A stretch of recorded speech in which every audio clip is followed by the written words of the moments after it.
But so they're like, maybe there's an adversarial thing going on. I mean, in this case, it was like the power had been out for 3 days in that area. And so this guy might have a little cabin fever. Right. He certainly, I think, has a drinking problem. He was hammered. If you listen to like the earlier comment that he made that's on there, like before he comes up on stage, right before he comes up on stage, he's like obliterated drunk. And the other guy, they were both drunk enough to orchestrate this like hot mic takeover thing. Yeah. Yeah. A podcast hosted by two white comedians, a stereotype about the blandest ingredients that childhoods didn't prepare them for life. Sexual tension you can cut with a knife. Podcast. Two white comedians. Podcast. Two white comedians. All right. So I think everything's recording. First episode of the podcast. Very exciting. Finally. Did you open your beer? Months after deciding to do it. I know. This is I haven't had this. Neither have I. Actually, I bought it for Thanksgiving and I didn't drink any of it. Did you do Thanksgiving at your in-laws? Mm-hmm. It's we used to do that and we took over Thanksgiving, and you buy so much food and alcohol that I'm like, if I gotta like I switched to light beer for holidays. Yeah, because I start drinking so early on holidays that I'm like, I will die. I've been 1 year for Thanksgiving. My mother-in-law wanted to make the gravy, and she started way later than she should have. So everything was done. My job was done, and we were waiting for her. And I fell asleep for like an hour, just in the middle of everybody in the living room, because I had been drinking since just fucking forever o'clock. Yeah. What do we? It's presently we're going with Unseasoned is the name of the podcast. This could all change by the time it comes out. Yeah. I think there'll be some morphing taking place over the course of the next few months. Fucking scrap this episode. Anyway, I'm Casey McClain. You're Jess Everett. Jess Everett, hello. You're immediately clammed up the moment the cameras and the mic goes on. I haven't been on camera much at all in my life, let alone talked. I think I've done your podcast like 3 times, and every single one was the worst. It's funny too because I always try to, when we would do it, it would be like on a drive.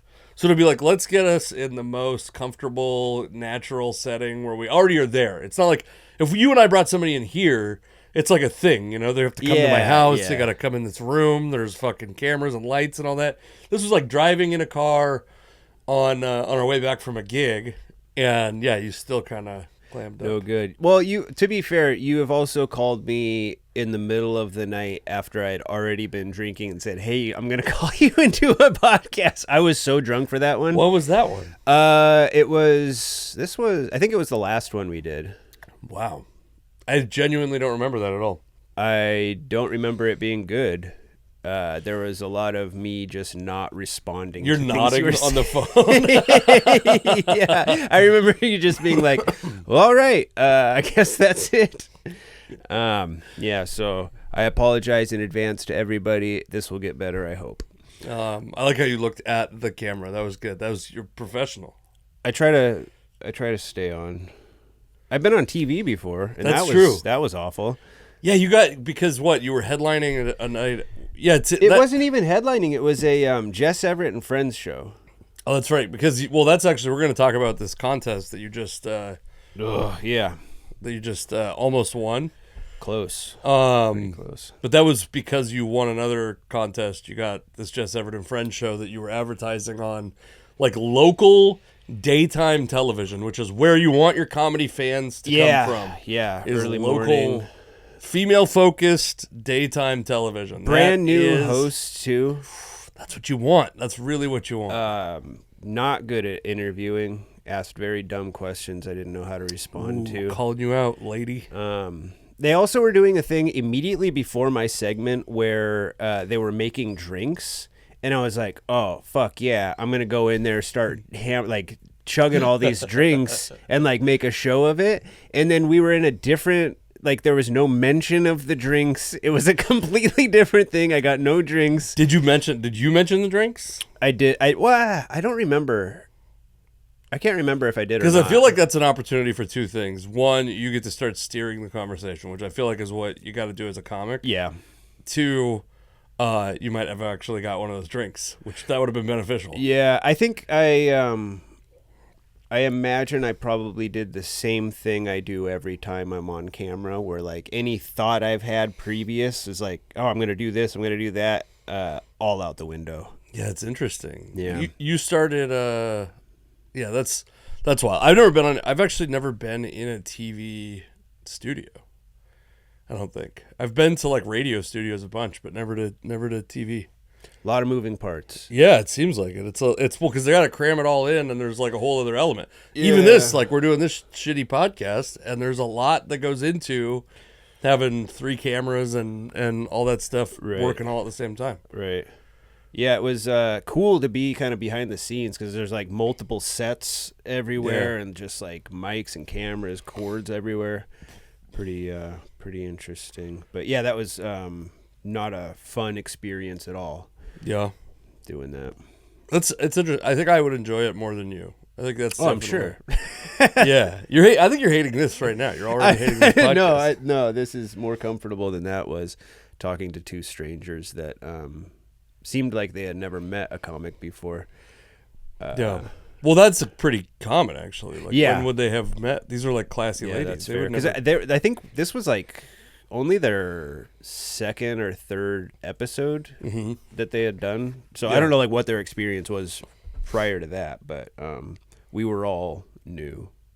Yeah, but I mean, we're like, you think about how rare it is for people to be like.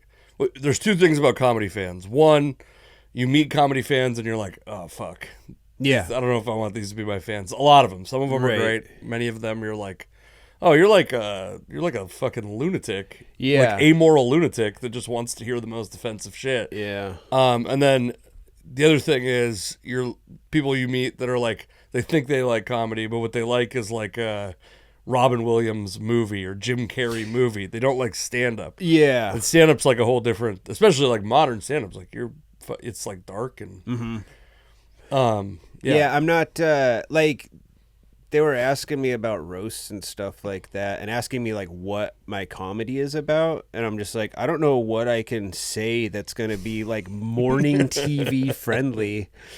Yeah, that's well, because then there's also like the dudes, the comics that are like doing they take morning TV and turn it into like a thing about them, like a big. They act like assholes, which is fine. I don't have a problem with it, whatever. Yeah. But you're not.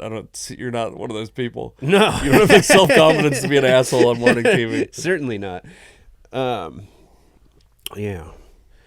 Well, just got over sick. Sick. Yeah, I've been sick for like the longest I've ever been sick. Throughout the competition? Yeah. I mean, I think I was like halfway through the prelims or something like that, or maybe the tail end of the prelims. For the listeners, by the way, SICK is the Seattle International Comedy Competition, which is a month-long contest. I think you ended up, it was 3 weeks for you because you did the second preliminary week, but it's an absolute... Even if you do 1 week, which is all I've done 2 weeks, I've done 2 times, 1 week each time, eliminated in the first week, all time. Even that week is so exhausting. It's very stressful. It's like fun because especially this year, the whole group was great. There was no drama with anybody. Oh, nice. Everybody got along really well. So it's kind of like summer camp. But then also the team is getting like dwindled away each week. Like you're losing. It's like people are dying on an island or something. That's so cool. That's so great. But like the most fun and most stressful month of my life. You did it right. You took your like essentially 3 weeks off of your day job. And I've always had the first time I did it was. We had our daughter in August, and I did the contest in November, and I had also just started a new job, so it was like I had to go in and be like, first off, you didn't know this, I'm a comedian. Second off, I'm gonna be like having to leave early these days because of this contest that I'm doing. Third off, I'm gonna be exhausted when I come in because it's a 2.5 hour drive both ways, and it ends at 10 p.m. So I'm getting home at 2 a.m. to get into work at 8 a.m. So it's like, and then all that stuff, you're like, especially if you're a local, which is like, I would say roughly half of the people in it are locals. Yeah. Ish. Yeah. And I feel like the people who are locals actually have a harder time in some ways because they end up like working their day jobs the whole time. I did that the last time also. Yeah. And it was pretty tough. Yeah, it was nice to be able to take that time off. I wanted to give myself like every opportunity possible to go as far as I could. Smart. And it was definitely like I can only imagine what having to work during the day would have been like, especially because my job, I'm driving all over the place Sure. already. So then having to like drive back, shower, then go probably back up north. But logistically, the competition is fucking wild. Yeah. Because you're like at the southernmost part of Washington, then the next night, the northernmost part of Washington, back and forth and back and forth. Lot of miles. And what's crazy is like John's doing that too. The John Fox. Yeah, John the Fox promoter. that runs it, and Taylor Clark. Yeah, but well, and in their case, and in your case, and in the a lot of the out of town people's case, it's the only thing they're doing that day. Yeah. For me, it was like, and I'm not making excuses that I lost, like, but I will say, like, brand new child, Yeah. fucking New working, child, new job. Like that's yeah. And so the next time I did it, our daughter was born in June, and I did the contest in November. So it was like we had another new child. yeah. And then another. So one, I think I'm done doing it. Period. Just because Uh-huh. it's like it's stressful. I don't do well in it, so it's like I'm gonna take a month off of making money, Right. doing comedy to like feed my ego, and probably not do well in it again. Like I didn't do much better the second time. Yeah. And then also it's like, so yeah, I probably won't ever do it again just because it's so hard. And you did it and made it to the fucking finals, which is crazy. Yeah, I was so when I was in the prelims, I was just like, if I don't make it out of the prelims, I'll be embarrassed. Because I was like, you for you're working that. with well, just I mean, own ego shit. No, yeah, but, no, it's embarrassing. It was embarrassing to not make it out twice. Then when I was in the semifinals, it was like, okay, well, like, if I don't make it out of here, it's like just a room full of killers every night. Right. Like at that point, The prelims are crazy because it is like a combination of, I think they take, I don't think a lot of out of town people are applying anymore because it used to be a prestigious contest and you'd win a shitload of money at the end. The money's Right, down. yeah. And also you would get a week of paid work at the Comedy Underground in Seattle. yeah, And now it's like, because when I did it the first time, the Underground was still open, and that was like one of the guys that was in the finals. I'm still friends with, but I remember back then he's like, "Oh, dude, I don't have 45 minutes. I don't know what I'm gonna do for that weekend." oh, gotcha. But I also, you would get people who were like, just someone who had enough money from their divorce to be able to go do this contest and stay in nice hotels and travel to Seattle. It was like more of a self-care vacation for Right. someone. And like there was a person in the first round that I did it, this is my story of how the contest is like, how you should never get your ego too involved in it, is this autistic woman did a set and bombed like horribly. And so badly that she went to the back and was like crying in the fetal position on the floor of the Underground, which is the floor of the Underground, Damn. period. Take all the Yeah. other stuff out of it. I'm not putting my body on the floor of the Comedy Underground. Any comedy club. Yeah. Like, And she took 16th and I took 15th by not enough of a separation. no. Because they give you the scores, and I was like, I thought I was going to be in the top 5, but I was 15th, but then what's fucked up is you like know the judges. A lot of times, yeah. So I knew all 3 judges, and I was like, well, 2 of the 3 of you are pieces of shit. One person gave me like a score about where I thought I would be, and they oh man, it's the whole thing fucks with your mind from so many directions because you're like either it's the comic that I like, the booker or the comic I thought I liked, the booker that I thought I liked, or the club owner that I thought I liked, and now all 3 of you are fucking suspects. 2 of the 3 of you are pieces of shit, and I'm Yeah. yeah. Yeah, it's definitely weird having only 3 people out of an entire audience, one of which was like 1,100 people. Like, Yeah. what was that? Bellingham, the Mount Baker Theater. It's like 1,100 some odd people. So you'll feel like you crushed, but then 3 people could just like not like you as a person. Sure. So it's Or not it's like your definitely- material. Yeah, That's what I was saying to yeah. you last night, which by the way, there will be many times on this podcast where I shit on you and vice versa. But you're not a guy. There's like contest guys. Yeah, for sure. They go out, they have like a clean, like generic, I'm a good looking dude with straight teeth and fucking no kids and nothing but hope. And those guys, there's guys that I've like worked with or seen in these contests. These are like contest comics. Yeah. I don't know what material you did. Maybe you have material that I'm not aware of. You're not one of these guys. No, it was definitely interesting trying to like, because I think most of the stuff I did in the prelims I didn't do in the semifinals, and then by the finals I had like pretty good idea of like what jokes I want to do. Then it was just a matter of like figuring out where to put them. But yeah, my stuff isn't like I'm not for everybody. Sure. The more I headline, the more I realize that there are certainly markets that I just am not fit for. But it's, you always say, it's funny to always, because I hear people talk about markets when it's comics at our level. And it's like, you're just getting the random people who saw the ad, and it's not like all of Eastern Washington you're not for, or all of Spokane you're not for. It's like maybe not for the 31 people that came to the brewery that you went to, but like I always think it's crazy when people are like, yeah, the fucking Portland market is just too difficult. It's like there's a lot of people there that didn't see you do comedy. Yeah. Well, I can say, what is it, State Line, Idaho? Sure. That market. Is that? I think I can speak for everybody that lives there.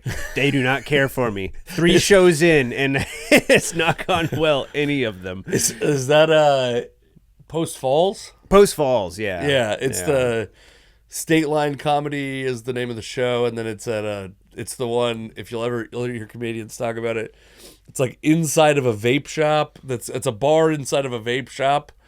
Yeah. That's the one, because you did it with me. You've done it once with me, once with another comedian that we both know, and then you headlined it once. I just headlined it like last month. And you think I don't remember you doing like particularly bad with me. Did you do bad with me?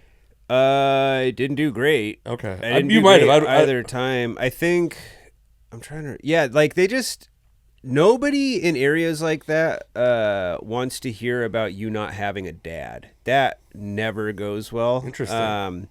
They don't like talking about death. They're gonna love this podcast. They don't like talking about drugs, and that's half of my act. So, well, that's what I should say. One of the origins of this podcast, at least you and I would like, if you have to make a theme, I would say the thing that we share. Your dad's situation is much more precarious than my dad's situation, but I have a dad that I'm like estranged from. We don't get along. There was like not a very positive influence on my life, and so I think that's like part of the deal. So if you're not into that, if you're from Post Falls, Idaho, shut this fucking podcast off. It's why over are you for you, here Post in Falls. the first place?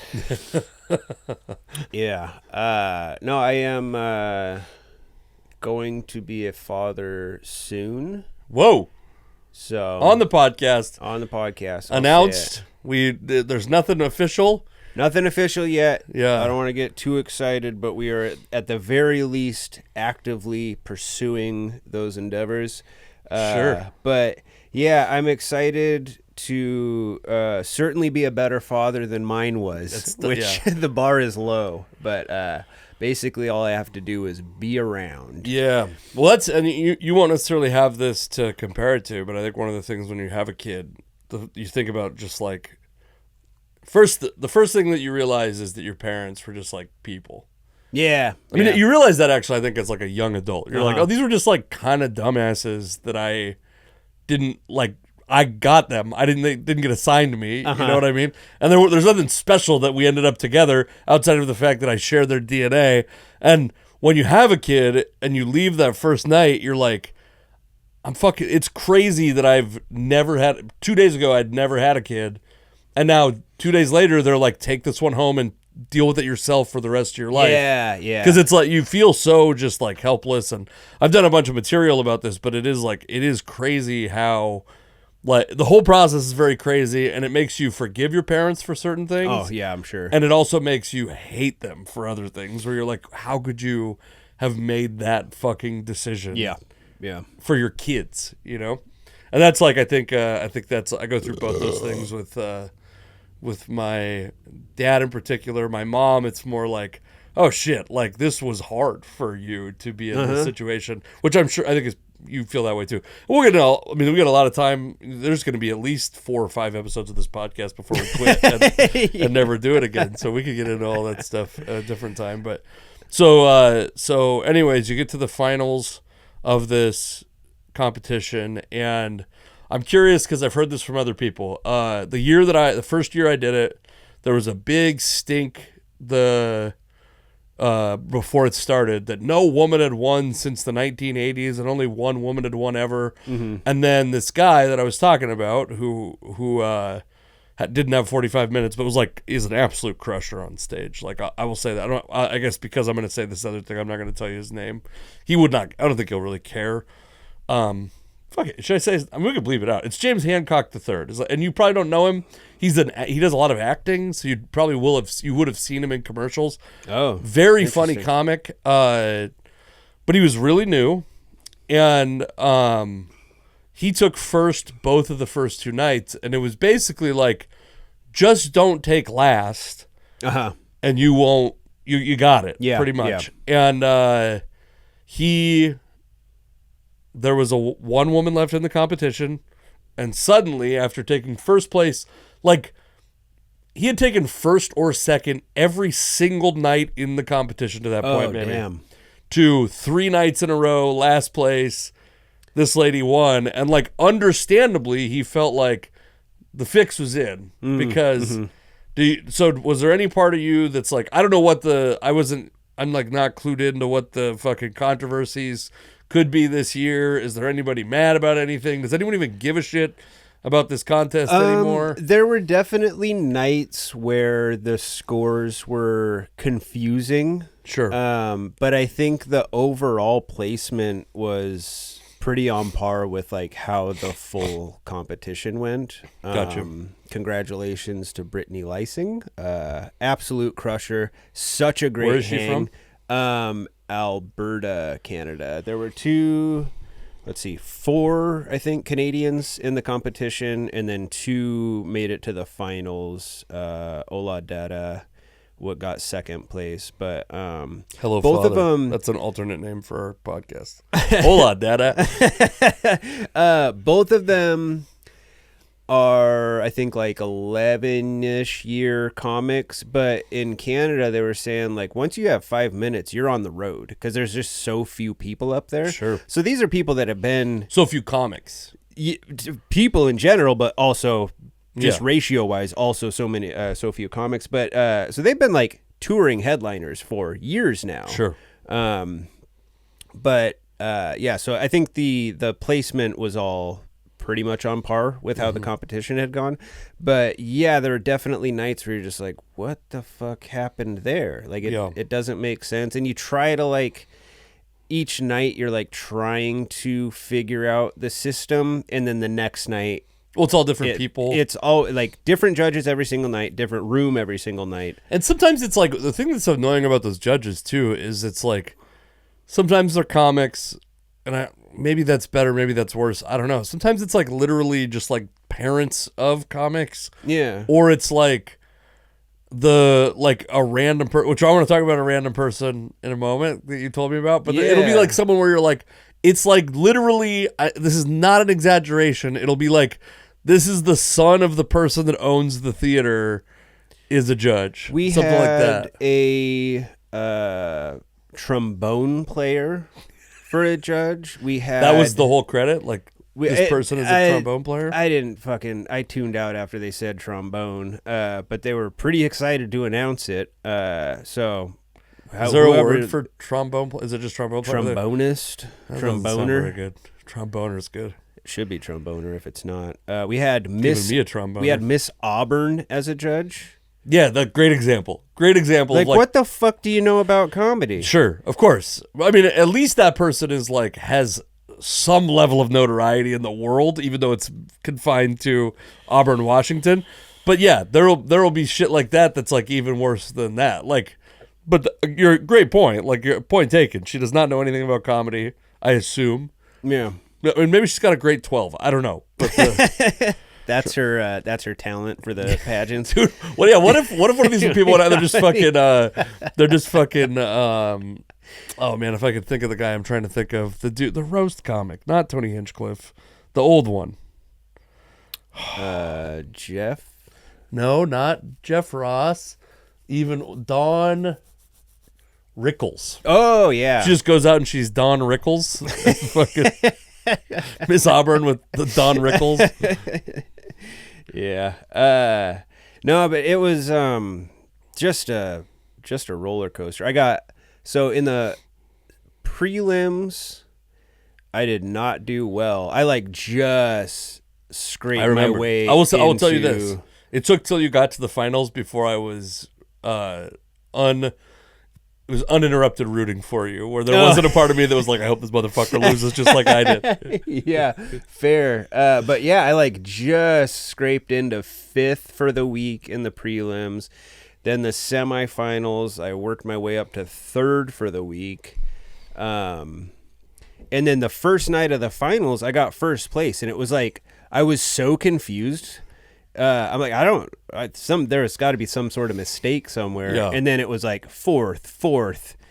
Then I think I got 1st again, and then 4th again. So just like both ends of the spectrum. But yeah, I would have had to have. Did Ola Dada take 2nd? For the whole competition? Yeah. Yeah. Top local. Yeah. Which first, by the way, no local for the folks that don't know. No local has won this competition since 2004. Yeah.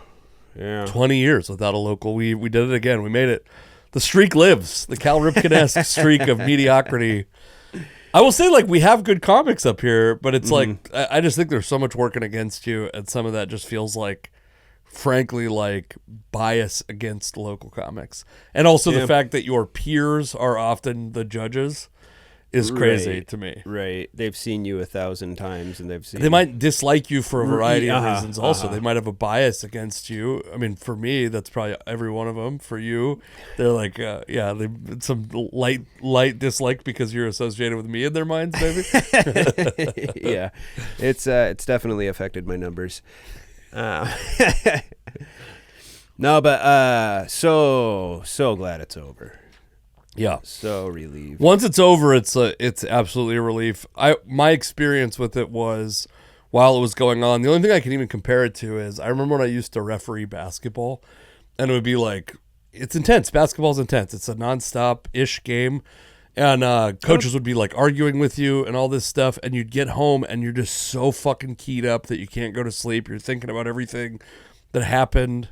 What are you're like searching for? I don't feel like I haven't heard you talk about reffing basketball ever. My first ever jobs, I umpired baseball, refereed soccer, refereed basketball from like 14 to 18. Gotcha. Like every weekend I was doing soccer while soccer season was going on, and then multiple times a week for basketball and baseball throughout the summer. Are you just like coming home and pacing and stewing over your whistles? Dude, I'm like 14 and a fucking 39-year-old has been yelling at me about calls in a second grade game the whole day, and you're just like, I want to beat this motherfucker's ass. There was a guy who I played with his older son, and then I umpired his younger son's game, and he was arguing balls and strikes, which is already like a no-no in baseball, but he was arguing inside and outside, while his angle of me was directly like from where you and I are, but he was judging what would be like my left to right where the pitcher was throwing it. Worst possible angle for it. Yeah. And he's like, that looked inside. And I'm like, you're fucking stupid. And he only did it because he thought that he could get away with it because I played with his son. I was like on a team with his son. yeah, and that shit would fucking drive me crazy, man. I would come home so fucking angry from that. And soccer, it was like freezing cold, but I was probably actually the best of all the things I refereed. I was the best at. And but yeah, I would like in between games, I'd just go and try to be warm in the porta potty because you have to wear like shorts or short sleeve. You have to wear like a uniform, right? But the players all come out and they start warming up, and the referee is, and I'm not old enough to drive at this time, so I don't even have like a car to go warm up in. Yeah. So I would literally sit in the porta potty for like 7 minutes between games just to get fully warmed back up.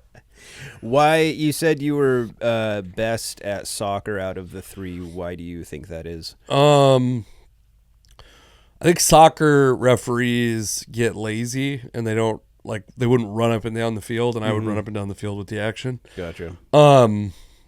Because I played soccer at the time too, so I would see referees do that, and I'd be like, I don't want to do that. Basketball, you don't have to run that far because it's just not that big of a court. Yeah. Soccer seems like it'd be difficult to not get in the way. It's a bigger field, so you can be away from the action a little bit more, and you can kind of see where the flow of players is going. I'm sure, by the way, like it happens in pro with professional referees where they get hit with the ball or whatever. Gotcha. It happens still, but it's like, yeah, I think it's probably no harder than the other sports, would be my guess. Interesting. Anyway, the reason I bring it up is I would come home from the competition nights. And this is any competition, by the way, not just that one.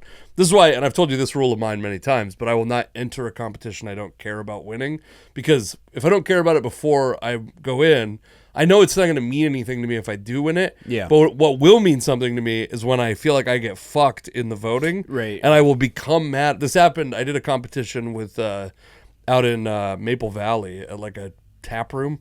It was at Imbibe Tap Room. With I don't know if the venue's still there. I certainly know that the producers don't produce comedy anymore.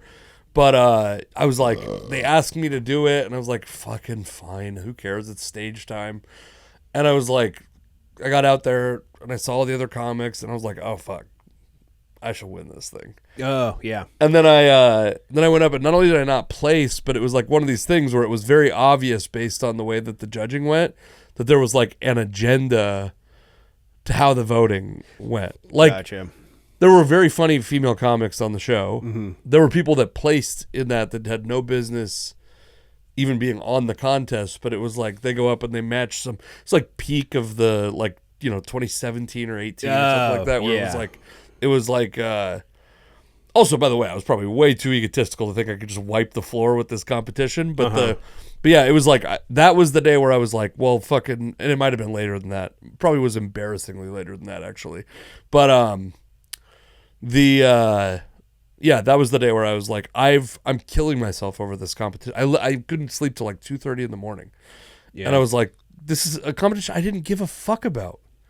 If I had bombed the set on a show that was not a competition, I'd be upset. I would probably lose sleep over it, frankly. Like, I lose sleep over bombing. Yeah. But I would not have lost. I wouldn't have been that fucked up by it. Uh-huh. I wouldn't have thought everybody had it out for me or whatever, like you go through these, like, just these stages of grief with stuff like that, especially like if you don't have a ton of success in it, I'm sure your grief is significantly less than mine going. I think I got 9th and 7th in the 2 weeks that I did the contest. Oh, gotcha. So it was like in neither case was I like, oh, I should have won the whole thing. I couldn't fucking get into the top 5 most of the time. So while it was frustrating, but every one of those nights I was pretty fucked up, I guess. Yeah, the prelims were by far the most stressful. Really? And then you're also kind of like, you're feeding off of because everybody's stressed. You're around a group of 16 people that are all like, oh, well, and God, all comics I hope I too, make who are it. just like not. Right. Yeah. Right. So the first week was definitely the most stressful.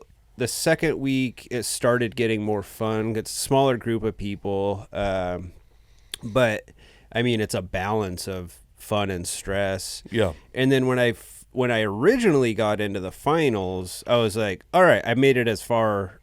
Like, I didn't even think I'd make it this far. So I'm happy to be here, just enjoy the 5 shows. And then I got first on the first night, and I was like, oh shit, I'm like in the race. So then the stress ramped way back up.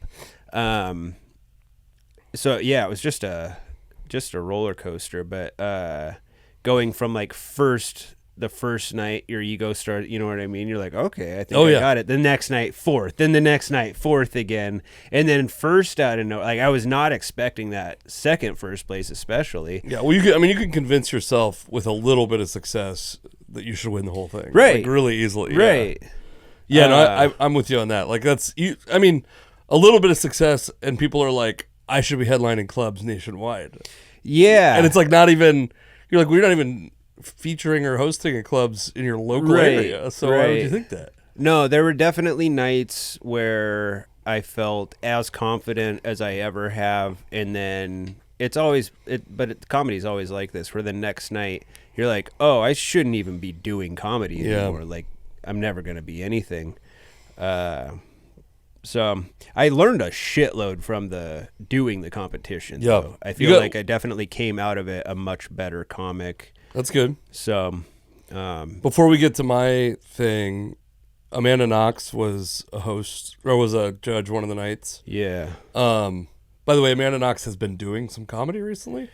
I've heard. Yeah, I don't positive or negative. I have no idea. My exposure to Amanda Knox, and if you don't know, Amanda Knox was charged, convicted, served exonerated, 4 years. Reconvicted and exonerated of murder in Italy of her roommate when she was going to University of Washington and studying abroad. I did prison time though, right? Did prison time in Italy? 4 Yes. Years of prison. In Italy. It was like a national news story, huge story nationwide, and obviously around here it was a big deal because she was a University of Washington student. And then I met her because she is a fan of a lady named Jenny Johnson who was featuring for Chris Porter, and I had like featured the year before for Chris Porter, and I was like, I like Chris, he likes me, let me get on this, even though it's not a lot of money, let me get on this. And the cool thing about it was Amanda Knox and her husband came in. They'd actually just recently also had a kid, and I ended up meeting, I believe it was that weekend, it might have been the year before when I featured for him, but I met some the Springers who are like my biggest fans in the whole world. But it was definitely a Chris Porter show. And Amanda Knox was like very nice, very like, she's obviously like very smart, and there's no part of me that's like, well, this is a cold-blooded killer. I have heard like she doesn't have a great sense of humor about that, is what I've heard. In fact, Manny Martin. Shit, I haven't seen that name in a long time. I know, he did a joke about her. This is how his joke. This is what he used to close his sets with. This was his closer, was a joke about him doing a joke about Amanda Knox, finding out Amanda Knox was in the crowd, promising to Amanda Knox and her family that he would never do the joke again, doing the joke anyway on the Late Show, and them having stayed for the Late Show to see, and then now he's doing this joke about her. So it's like there's like 3 layers of Amanda Knox would probably not like this joke if she saw it. How much of it's true, I don't know. I think he's told me at some point.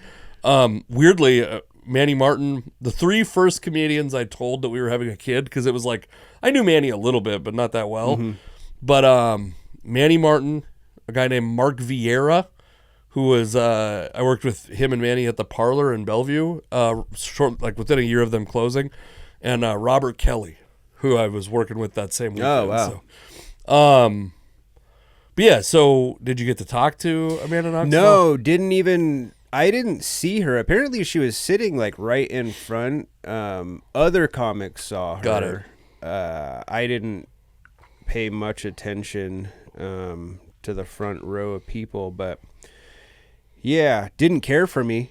Oh, really? Apparently. Oh, you saw the scores? Well, I didn't see like the individual scores, but it was the night you did poorly. If she did like me, then nobody else did. Yeah, that was a fun show, but yeah, the scores are like usually, sometimes it's not a surprise, but sometimes you're just like, what show were they at? Oh, dude, I know.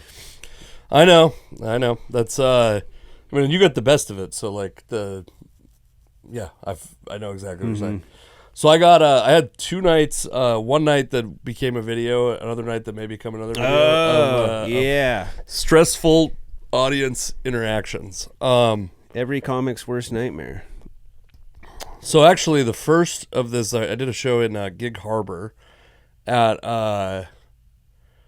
the Beer Vault. Yeah. I was headlining it. It's a newer show. And the show's going okay. There was like a heckler guy, and he was, we had like a lot of fun stuff. I don't mind a person that's talking. Yeah. I like a little bit rowdy. If it's not a show where I like am recording for something, I like a little bit of a rowdy show. Uh-huh. I like to be able to fuck around with the crowd. I like that stuff a lot. It's like fun. And this crowd was like delivering on that. They're a little bit older, but like they were delivering on. There's a guy in the front row that was like, he's a nut, but he was fun the whole time. Like, not a big deal. And I shat on him multiple times. He was totally fine taking it, which is the normal reaction for most audience members. Yeah. And then I pitched my shirts, and I have these shirts that I guess we'll describe them. I normally don't, just for plausible deniability later. They look like the Costco logo, but they say comedy merchandise on them. And this lady did not really get the joke so she thought I was just selling Costco wholesale shirts. Oh. And I pitch my shirts, and she is like talking to her husband, but like in an angry tone. And I'm like, "What, is everything okay over here?" She's like, "You really want to know?" It's like a 65-year-old lady. And I was like, yeah, I guess. And she's like, "The price of your shirts is fucking ridiculous." And I'm like, "Oh, well, do you mean it's like too high or too low?" And she's like, "Way too high. I could get a shirt like that at Costco for $6.99. And I'm like, it doesn't say Costco on it, right? And she's like, "Yeah, still, I think everybody here agrees with me. You're fucking." And I was like to the crowd, I was like, "Well, you guys either have to buy a bunch of shirts or she's right." So, and then people started defending me like softly, and she would be like pissed at them. Uh-huh. And then I don't know what the deal is with Gig Harbor. 3 or 4 people came up to me after, and they're like, "This town is too small for me to argue with a lady like that at a show. You're completely right. She's a bitch." But So the Beer Vault, that's the one right at the Purdy Spit? yes. Okay, yeah. So you're dealing with like KP people. Sure. They're a different. That's a bubble for sure. Yeah. Well, and I've had. I was doing fine. Like my set was fine. I've had odd interactions out there. In fact, maybe you and I did a show at the Purdy or whatever it is, Civic Center, the Key Center, Civic we've Theater, done whatever. the Civic Center. We've also done Yoked Brewery. Yeah, that's Port Orchard though. I thought. I don't know the difference. I loved that, by the way. They were nuts. They were completely nuts. Yeah. They were very fun though. Could be the exact same people as were causing problems at the show. But the Key Center one, I had a joke about homeschooled people, and apparently there's a lot of homeschooled people out there. Yeah. So they got mad at me for that. So the next night I had a show, self-produced. I'm doing a show in Kirkland, Washington. You were originally booked to open for me. You advanced in this competition, and so got my buddy Greg Beechler, and we're sitting, we're talking. It's kind of disorganized already. The venue is like a little bit disorganized in general. The owners are not like the owner and manager. Like comedy exists. They know it's coming, but it's like they're not deeply invested in it, I would say. And before the show, I fucking this guy goes up on stage and he goes, "I gotta bring up my friend. He's a great comedian. Give it up for Bob Jones." And I'm like, "Who the fuck is this?" But I'm like, this venue, like it's not like I sold it out. I didn't sell tickets very well this year because of the power outage. And so I'm like, I guess and the guy, I think the owner like teaches improv or something. So I'm like, I guess he booked someone else. This is very annoying. I'm pissed at the venue, right? So that guy goes up and does like 3 minutes of something of material, and then the owner goes up after, never does anything while these guys are on stage. Wait, so the guy that introduced the guy, both of those people, the guy that introduced and the guy that did comedy, Yeah, just guys? hot mic, decided to walk on stage. That's so funny to like have somebody introduce you, like you're not a comic, Right. but you have the wherewithal to be like, "Hey, will you bring me up?" Yeah. That's great. And also like right at the time the show was supposed to start, and I didn't know if it was going to start late or what. We didn't have any word on that. So this happens. This guy goes up. He's insane, but it's, you know, whatever. It's like if you saw it at an open mic, you wouldn't be like blown away that it's occurring. But it's like the fact that it's a hot mic and he wasn't supposed to be up there changes the opinion of it a little bit, right? But at this point, I still think that the venue booked him like behind my back. And then, by the way, the owner goes up after and introduces Greg, even though we had an MC, but he didn't ask me if we had an MC. So he introduces my feature because he has no idea. This is how disconnected from the show they are. So he actually introduces the wrong comic to come up on stage. So in my mind, I'm like, they fucking booked people without me knowing on the show, and I'm just pissed. And so then the host goes up, Zach Fisher, filmed my special, very funny guy. Makes a couple comments about this guy. By this time, we've forgotten his name was Bob Jones. I have a recording of it. Otherwise, we call him Cowboy Bob.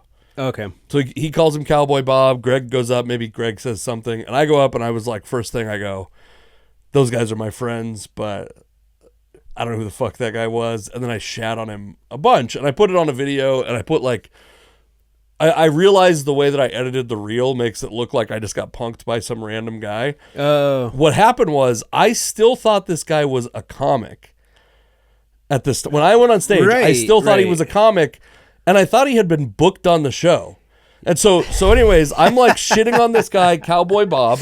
I'm shitting on Cowboy Bob. And I edited some stuff out that I said that like made me less sympathetic because I said like very mean things on stage. I stand by having said them. I just, for the video, I didn't want to be. I want the video to do well and me to come out the good guy. Right. But then they tell me, they're like, yeah, Cowboy Bob left like before you went up. Like while I'm on stage, they tell me this. I'm like, oh well, good. Fucking keep him out there. I don't want to see him. And then I'm just like a couple references back to Cowboy Bob because it's just such an insane thing to do. And I'm also pissed at the venue. And so I just want to like, I'm kind of being a bitch on stage about it. Like, you know, I think rightfully because I booked the show. I'm paying all the comics. I paid for all the advertising. Right. The venue didn't guarantee me anything. It's a 100% door deal. Because of this power outage, I'm losing money on the gig. I'd be losing more money if I didn't perform, but I'm losing money to go do this gig. To add insult to injury, I say one last thing about Cowboy Bob that I didn't think was that crazy. And this guy comes up to the stage who was the guy who had introduced Cowboy Bob. So again, in my mind, I'm like, these two guys are just two local comics who decided to go up to a hot mic. I'm not happy about it, but the venue booked him. I didn't even know the hot mic thing. That the venue decided to book ahead of me. They must be from this area. I don't like it, but fucking they did it. Like I'm not, and I wasn't making fun of this guy. We had been like joking back and forth. The host is the guy that charged it. The guy that came up to the stage. Yeah. So I hadn't even been making fun of that guy. And even if I had, like I said, like to me, standard comedy protocol is if the comic is making fun of you because you did something stupid, be a good sport about it. Yeah. This guy, not even making fun of him. We had been like joking back and forth a little bit throughout, and I thought it was like fine. There was no part of me that thought that guy was mad. So when he starts coming to the stage, I had no idea. Like he was coming up aggressively, but the last thing I thought, I've never had somebody rush the stage before. Yeah. Two, this like interaction we had, I thought was just like fun and easygoing. And like, I thought maybe he was going to come up and talk a little shit and we would go back and forth a little bit. Right. At the most. What I really thought was that he had to piss and that he was going to walk out and come back in later. But there was no part of me that thought he was going to come up on stage. And then he comes up on stage. And while he's coming up on stage, my only thought is, don't let go of the microphone. I knew I'm not going to fight this guy. Right. You've never been to this venue, but the stage is like, it's like 1.5 feet off the ground. And it's like a 4x4 with a stool on it. So there's just no room. Yeah. Yeah. I sent somebody a picture because one thing that keeps happening is they'll be like, I would have beat that guy's fucking ass. And it's like, dude, no, you wouldn't. Because knowing everything that I knew, you would not have thought this guy was an aggressor, first off. But second off, like, Do you know how aggressive you have to be as a person to be like, I'm on a 1.5 foot higher stage. I'm going to put my entire body at danger to maybe kick this guy in the face that may or may not be coming up to the stage. And then it's like, I hold on to the bottom of the mic. I'm holding on to the bottom of the mic. He grabs it perfectly and fucking separates the top from the bottom. You can see it on video. He doesn't actually get the mic all the way out of my hand. It just takes the top part off. So then he tries to talk into it and it doesn't work because it's separated, right? Yeah. And at that point, I'm like, this guy looks like a fucking fool. So I don't need to fucking choke him out to get this mic back. Yeah, yeah. And also I'm like, I was 12 minutes into my set. Oh, shit. I was 12 minutes into a 45-minute set. So in my mind, I'm going like, I'm already going to lose $75 to do this show. If I have to give people refunds, I'm going to lose way more. Yeah. I want to do this show. I've been fucking building up to this. I want to do my set. And so I'm like, not even a third of the way into my set. I'm like, I just want to fucking do my set. Yeah, the whole time you've been telling me about this, even prior to right now, I've been under the impression that this was like much later in your set. Like you've already built a rapport with the crowd, everybody, but 12 minutes in is hilarious. Yeah, and then we all spent, by the way, the next fucking 38 minutes going like, oh, fuck, is that person walking by? Because you've never seen how this venue is set up, but you're like, the stage... So there's 2 entrances. You walk in, it's like an office building kind of with this is like a space that's got an open ceiling. So anyone that's in the hallway can hear what's going on. Gotcha. But there's 2 entrances and the stage is like there's an entrance here and there's an entrance here way down, like one on either end of the wall. Mm-hmm. One is like right here, like right next to the stage, which you can see when the other guy comes in. How like quickly he got from door to stage where he was like right next to, if you look on the full video, it's an incredibly vulnerable spot because the last person to see someone coming in is going to be me. Yeah. Man. And it's like, there's also 2 entrances. I don't know what the fuck, I don't know what this guy is, he's pretty crazy to be like getting on. And yeah, so the first thing is people are like, dude, did you beat his ass? And I'm like, let's say that guy and I stood toe to toe. Mm-hmm. Fucking no advantage or disadvantage to either of us. It's like 50-50 at best that I'm going to kick that guy's ass. I'm not a fighter, right? Right. But then like... Well, and you also don't know who else he knows there. Also that. Also he's... Like, he has the advantage of the fact that I'm on a fucking pedestal, essentially. Right. And he could just rip me off and throw me to another table. Uh-huh. He doesn't care. He's going to leave in a moment anyway. I want to stay. Yeah. You know what I mean? Like, I don't want there to be... I have children at home. I'm thinking about, don't let him get the mic, and I got fucking kids. Like, I start thinking about my kids while... Yeah, I'm not going to be, like, fighting random dudes in Kirkland. And it's, like, ultimately, like, what... He didn't commit a crime against me. Like, it's fucked up, and he should be kicked out. And the venue, by the way, did nothing. Oh, man. While this was going, the guy came up to me. He's like, yeah, man, that guy even ran out on his tab. And I'm like, he's like a regular? And they're like, yeah, he's like, he comes in all the time. And I'm like, oh, you guys, first off, I was like, I hope he's embarrassed about this when you see him next, because this is crazy. And he's like, yeah, he's going to be pretty embarrassed. And I'm like, good, because, but I don't have a lot of faith that he actually was embarrassed, be embarrassed by it. I also don't have a lot of faith that the venue's like, hey man, that was fucked up when they see him again, because they didn't do anything to him. That's fucking wild. Think about how much time there was just on the video, and I cut a chunk because it was me saying something that was too mean to put on video. I cut a chunk, and nobody but me ever contacted this dude or made a movement towards this dude, including Greg, who's a fucking trained fighter and a huge pussy in that moment, by the way, Greg, you fucking piece of shit. But the you know what I mean? Like the venue didn't do anything. That's crazy. Yeah, so that was 2 nights in a row where I had like people just get like angry at me while I was on stage. And I have jokes right now where they involve like a little back and forth with the crowd. It's like a little bit of me, like, I hope people understand that I'm the stupid one in the joke. Yeah. but in the joke, I call them stupid, but it's like so absurd that I would think they are stupid. Right. But so they're like, maybe there's an adversarial thing going on. I mean, in this case, it was like the power had been out for 3 days in that area. And so this guy might have a little cabin fever. Right. He certainly, I think, has a drinking problem. He was fucking hammered. If you listen to like the earlier comment that he made that's on there, like before he comes up on stage, right before he comes up on stage, he's like obliterated drunk. And the other guy, they were both drunk enough to orchestrate this like hot mic takeover thing. Yeah. Yeah.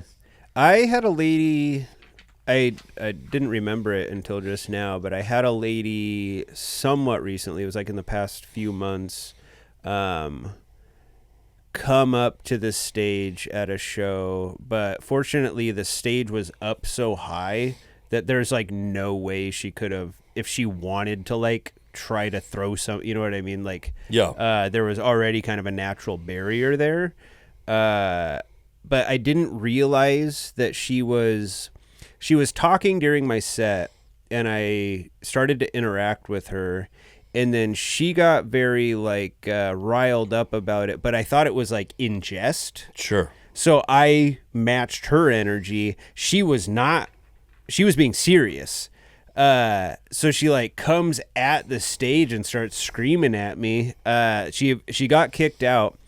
Later, in like, it was probably a month or two after that same lady threw a glass at somebody's head. And then the mom of a comic like tackled and beat the shit out of her. We got to get that mom on the payroll for my shows. Jesus Christ. All right. I think this is a good spot to end it. Yeah. 56 minutes into the recording itself. Beautiful. Casey McLean comedy, Jess Everett. I'm Jess Everett on Instagram. It's pretty much just I'm Jess Everett on everything. All right. Bye, everybody. Bye.